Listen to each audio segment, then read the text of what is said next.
everyone, welcome here. If you're new here, go ahead and hit that subscribe button down below. Give the video a thumbs up if you enjoy it.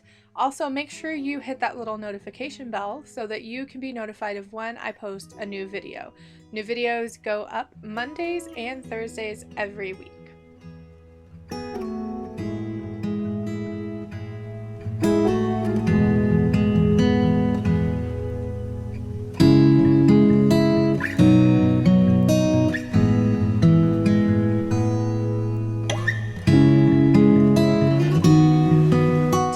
Talk about 4 different kinds of altars that can be used within most witchcraft or pagan practices.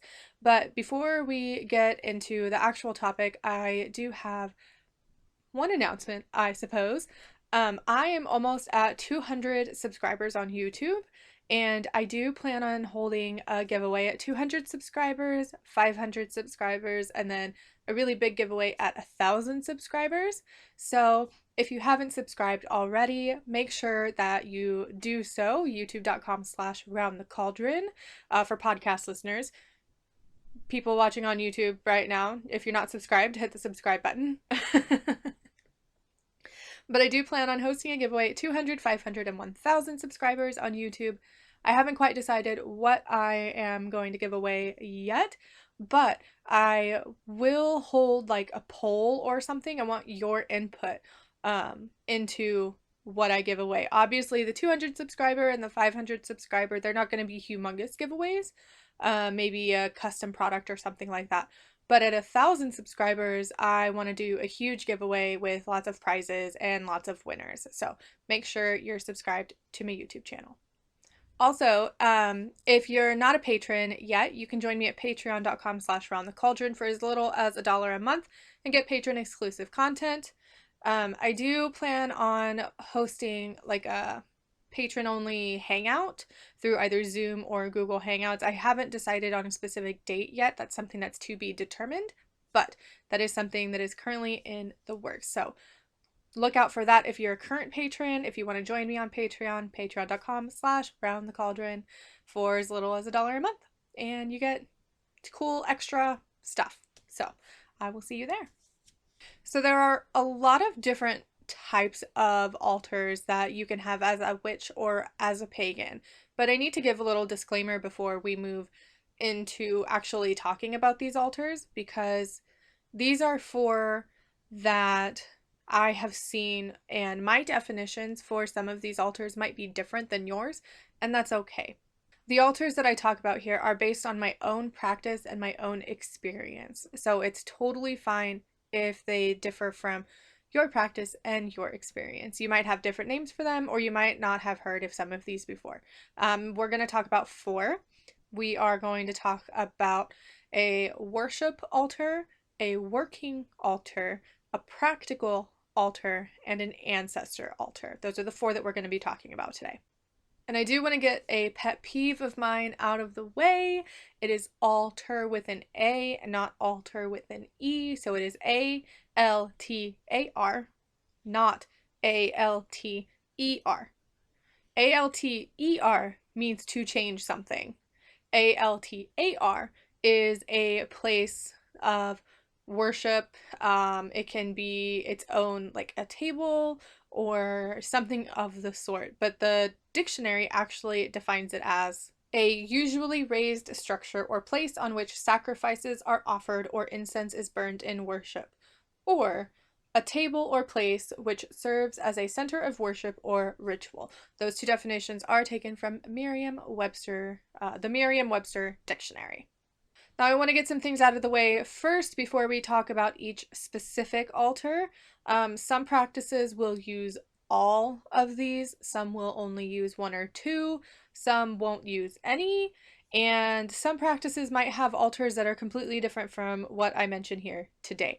That's fine. I'm only speaking of these altars from my own personal experience and my own personal practice. Now, almost every religious tradition in the world, I say almost because I'm not entirely sure if every single one uses an altar, but almost every single religious tradition uses an altar.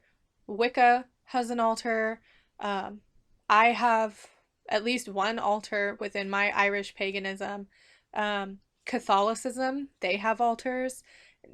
A lot of other Christian denominations have altars, but I'm not entirely sure if all of them do. However, an altar is something that is really common in many, many different religious practices. And the way you use your altar is going to differ from the way I use mine or the way someone else uses theirs. So, the first kind of altar I want to talk about is the worship altar. Now, this is typically an altar where offerings are given to a particular god or goddess or higher being, entity, spirit, um, anything of the sort like that, that you are actively either worshiping, working with, or revering. Now, I say those three different things because everyone has their own different way of approaching deities. For me, it is currently on a worship, revere, work with basis. I do all three.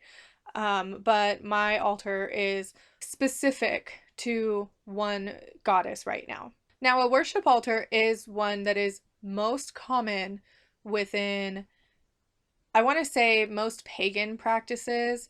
If you go to a place of worship, like a church, like the Catholic Church, for example, they do have an altar there that I would consider to be a worship altar. But for this particular episode, I do want to talk about altars in your home, not necessarily altars outside in your place of worship. So, a worship altar at home can be the top of a dresser, it can be a bookshelf, it can be, a table in the middle of a room. But what sets aside a worship altar from another type of altar is that a worship altar is specifically for the worship or reverence of a particular god or goddess or other higher being. Now, depending on the traditions and the words and connotations that you have with the word altar, you could also call this a shrine. However, they do differ slightly. So, I have a connotation with the word shrine that includes a lot of, you know, extravagant images and statues and just very beautiful artwork and all types of objects and stuff that represent whatever god or goddess that the shrine is for. Whereas I see an altar as being similar, but not necessarily as extravagant. So for me, that's just the different connotations and images that I hold in my mind of those two words. However, for some traditions, those two words can be used interchangeably. A worship altar is also one where you would commonly see statues of gods, offering dishes, artwork, and other objects that are associated with that particular god or goddess. For me, for example, I have an altar for Brigid and I have candles and incense. I also have a handmade altar cloth that I made that really connects me with her on a spiritual level. And it is the place that I go to every morning. I give her my offering and I light the candle that I have for her every single day. And sometimes I give praise and sometimes I ask petitions. So a worship altar is something that you will see praise or petition or both. So, praise would be something like you thanking your god or goddess for their part in your life, for whatever they have provided for you, and just saying, you know, thank you for being a part of my life and protecting my family and allowing me to do X, Y, and Z. That is something along the lines of praise. Now, petition at a worship altar is you going in and you asking for something. Depending on your tradition, this would involve the petition, it would involve offerings, it would involve meditation, but praise and petition are things that happen normally at a worship altar. And petitions would be like, coming forward to your goddess and saying, thank you for everything that you have provided me. Please help me get or do X, Y, and Z. Here is an offering on my behalf to you, and go from there. This is all going to depend on your relationship with a particular god or goddess, but those are some normal things that happen at a worship altar. Now, the next altar I'm going to talk about is an ancestor altar. Not everyone has an ancestor altar, and I do find that it is more prevalent in some traditions than others.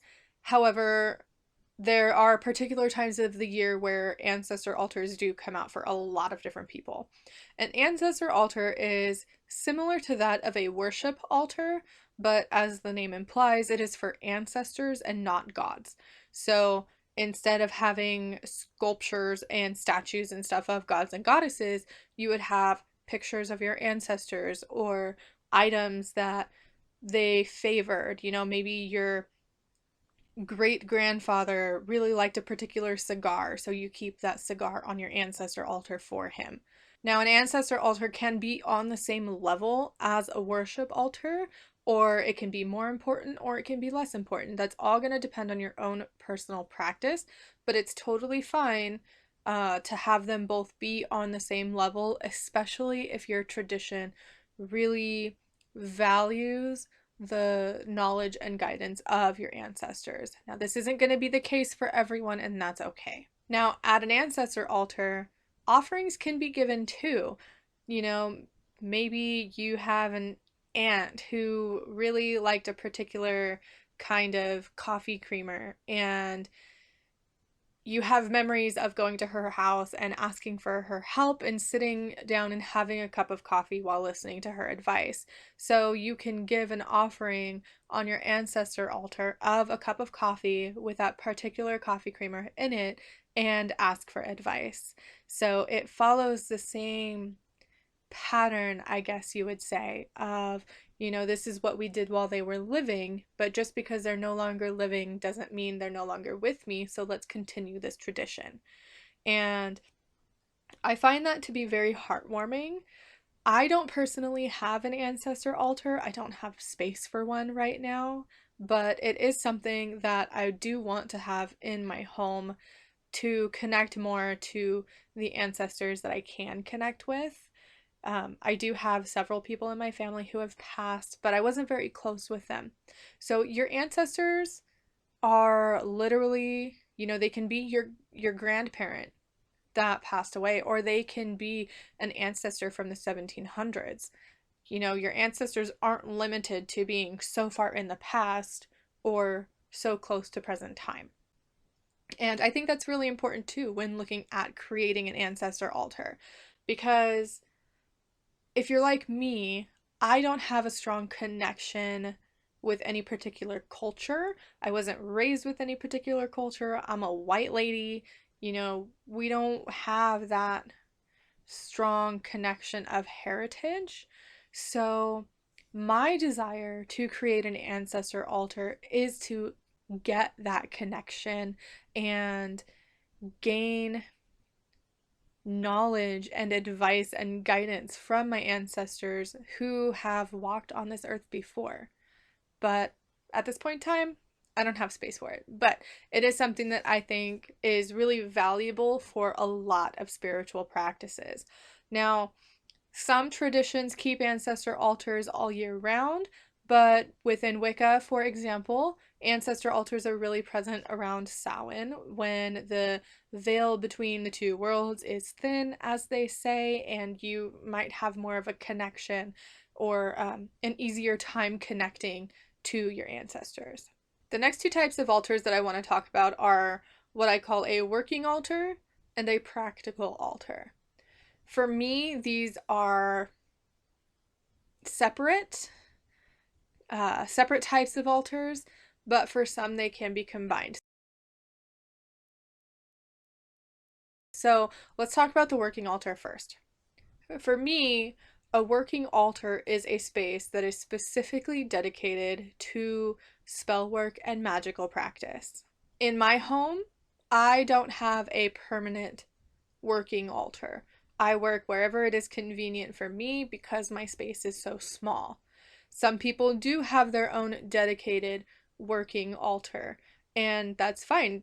You know, you can use your working altar specifically for spell work, or if you create your own tools, or maybe you have like an Etsy shop that you sell consecrated candles or herb bundles and things like that, you could use a working altar specifically for that purpose because it helps your mind get into that state where you sit down and you're like, okay, this is my working altar. My brain knows what to do. I need to switch off from, work mode and switch into spiritual mode. And I think that can be helpful. Um, Working altars can look like whatever you want them to. They can be a table, they can be a shelf in your kitchen, they can be part of your living room. They can literally be whatever you want them to be. But for me, a working altar is a space that is specifically dedicated to a magical practice. If you don't practice magic or you don't have any sort of witchcraft practice, you can still benefit from a working altar. This could be a place where you sit down and you meditate. It could be where you sit down and you journal, or you just spend some quiet time reflecting on whatever it is that is going on in your mind at the time. A working altar doesn't have to be connected to witchcraft in particular. Now, the last type of altar I want to talk about is what I call a practical altar. And for me, this connects back to my faith, but also my magical practice, because a practical altar is what I consider to be a practical space that is also used for magical purposes. Now, I separate working altar and practical altar for a reason. So, working altar is something for me that I would, I want to cast a particular spell, so I would sit down at my working altar and cast the spell. But I see a practical altar as one that combines my magic and witchcraft with things that I do on a regular basis. So the best example I have of a practical altar would be like a shelf in your kitchen that has all of your kitchen herbs and spices, but also all of your magical herbs and spices. And those can be one and the same. So for me, a practical altar is something that you might use on a regular basis, not necessarily for spell work, but something that can be used for spell work. I don't think I'm explaining this very well. But uh, the best example, okay, so we'll go back to the kitchen example. Say that on any given day, I have a shelf in my kitchen that has all of my herbs and spices on it. And on any given day, I will use them in my cooking, okay? But then that can also turn into a practical altar for kitchen witchcraft, because then I can turn around in the same kitchen and cook a soup using those same herbs and spices that I use to season my food, to season the soup, but also to imbue it with the magical properties of those herbs and spices that I'm using, and create a healing spell with the soup that I'm cooking.